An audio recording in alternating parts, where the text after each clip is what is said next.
My plan here tonight, after you have listened to all the speakers today, is to talk to you about hope.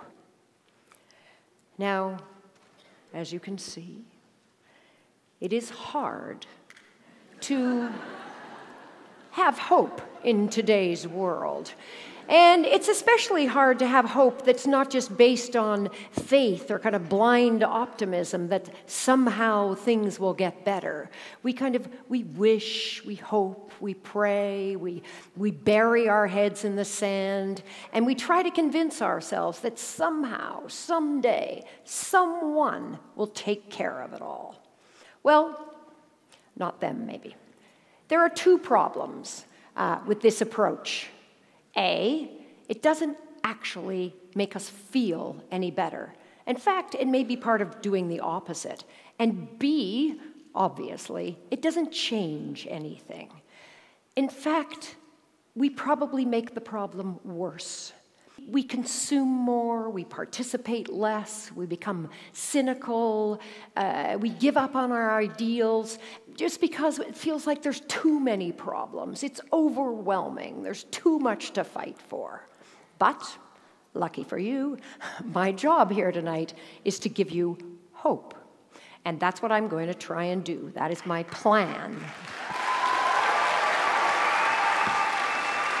I'm going to lay out, or try to lay out for you in a concrete, realistic way how we can unbury our heads, how we can face what we're afraid of, and how we can be part of making change happen. Now, my idea is not new.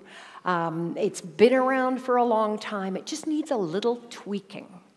It's called public education. And let me be clear, it's not that the children are our hope, as if we can just kind of turn it all over to them and hope they do a better job than we did. No.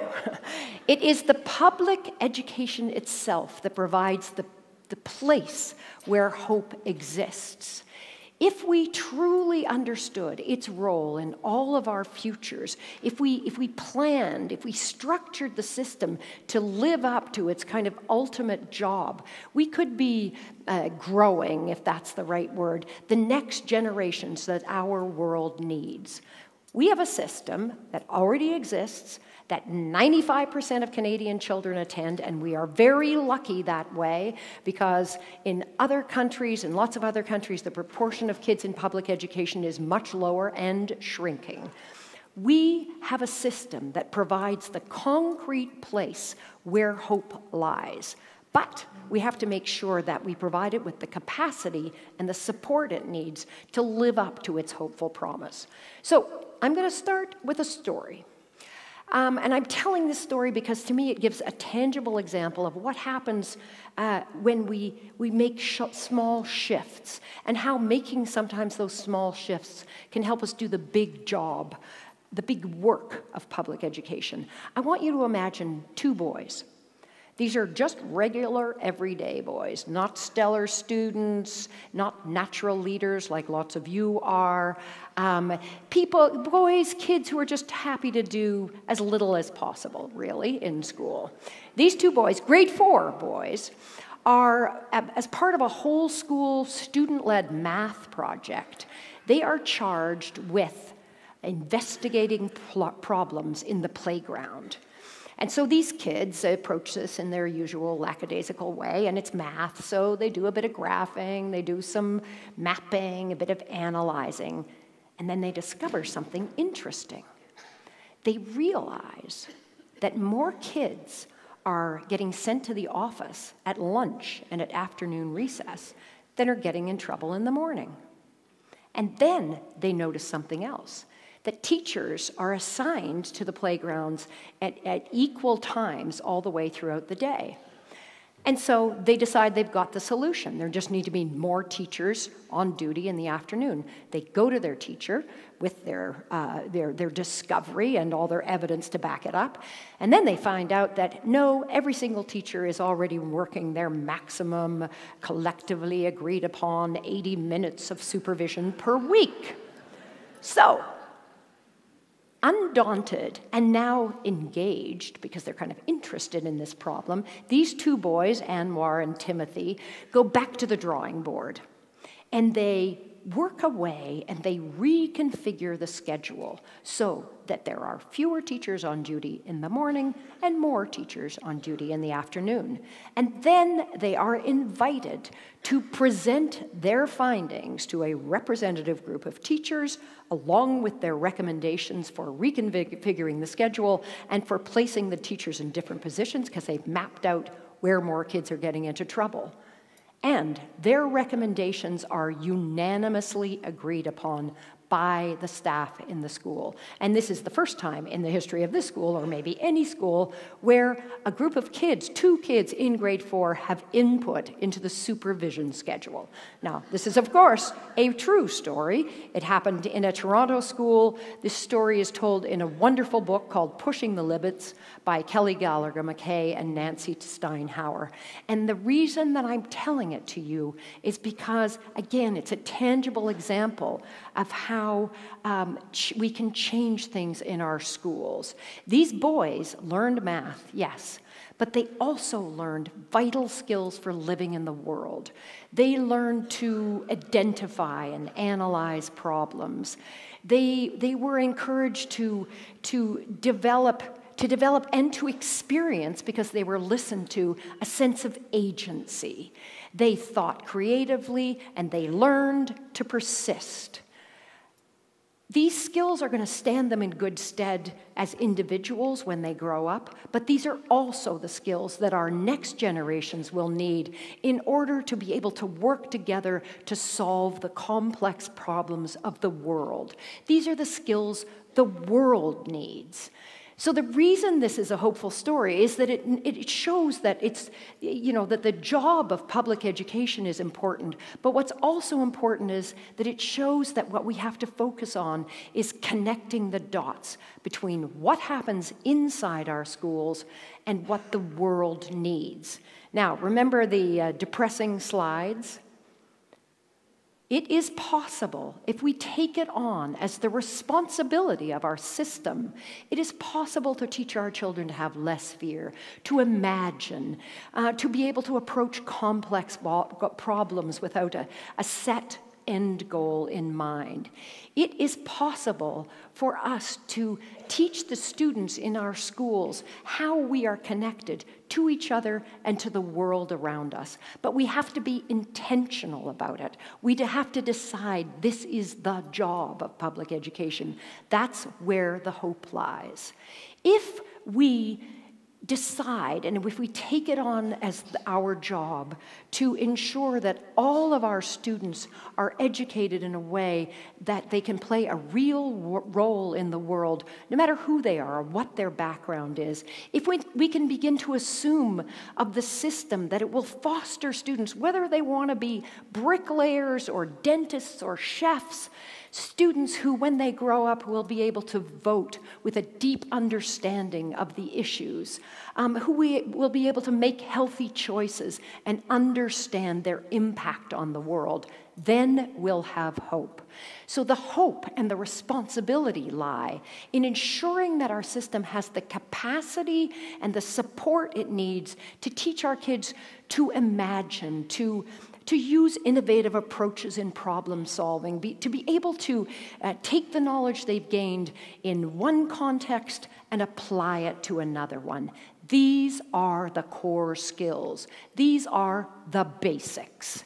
So all of those things that those boys learned in grade 4, and the things we choose to call soft skills, as if they're not as important as the hard skills, these competencies we can teach while we're teaching kids to spell and read and write, but these competencies are as important as the so-called basics. And it is not correct to say, yeah, but first they got to be able to read and write before they do that complex stuff like collaboration and critical thinking and problem solving. No, it's the exact opposite of that. These competencies are the foundation for all learning. They are the basics for being able to continue to learn, which our next generations are going to have to do. They're the basics for being able to live in an increasingly complex, divided, and at the same time globally interconnected world. They're the basics for being able to change jobs multiple times and to understand their impact on the world. These are the core skills in education, and our job is to ensure that our education system can support them. Now, I want to make it clear that I am not blaming teachers for somehow having missed the hope in education or for not understanding that these competencies and skills are important, and I am not blaming the people who run our schools. They are not the problem. It's us, society. We are the ones who have kind of driven the system to have these narrow goals. We're the ones who declare it a national emergency when our math scores go down by 2 points in the international rankings. But we don't declare it a national emergency when only 57% of our young people vote. We love the kind of up good, down bad graph that we see in the newspapers.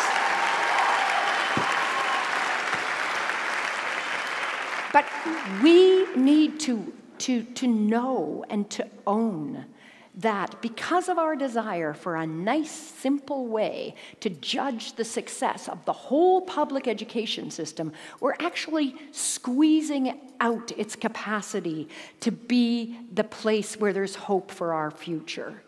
Now, I have one last thing to add, and it's why public education itself is the place where hope lies. There are the obvious reasons. All of our children can attend. It's universally accessible. It's free. Our kids can start when they're 4 years old, and its goal is to ensure that every single child has an equitable chance for success.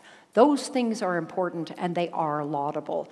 But one of the most important things is that it is a system, and systems can be structured and changed in order to focus on the things that we need from them.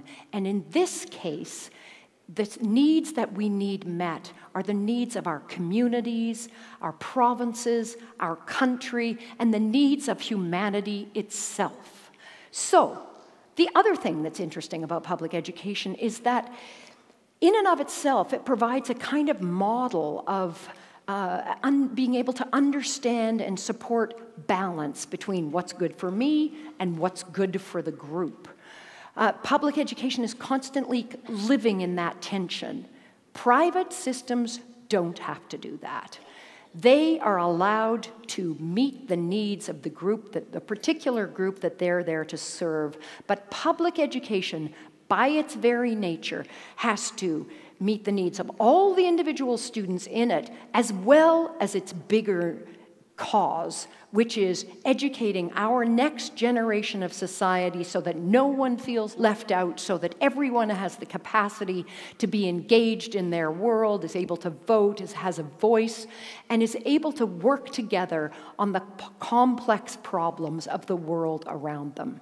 So, it's not about wishing, it's not about faith, and it's definitely not about giving up. Our job, that what we owe our upcoming generations, is that we have to intentionally and with purpose ensure that this institution of public education is able to fulfill its role in hope creation. Public education is the place with intention and action where hope is possible. Thank you very much.